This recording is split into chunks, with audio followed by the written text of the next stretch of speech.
Hello everyone, আজকে আপনাদেরকে দেখাবো পারফেক্ট আলু পেঁয়াজি রেসিপি।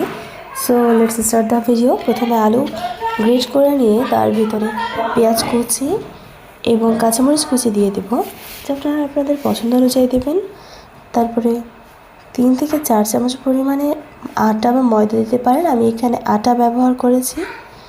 এরপরে যেটা করতে হবে, আপনাদের স্বাদ মতো লাল মরিচের গুঁড়া এবং জিরা গুঁড়ো ব্যবহার করবেন, স্বাদ মতো লবণ এবং চিনি ব্যবহার করবেন, এটা আপনাদের পারফেক্টনেসের জন্য। এরপর আমি দিয়ে দেব একটা ডিম।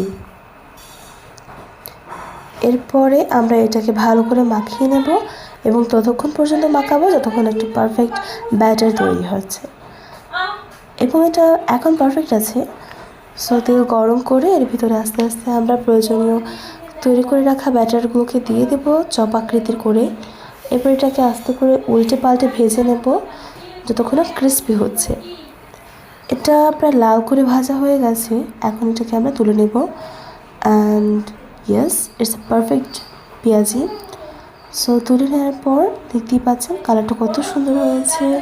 এভাবে ছোটোখাটো শর্টকাট রেসিপি দেখার জন্য visit my channel, and it's a final look of the আলু পেঁয়াজি।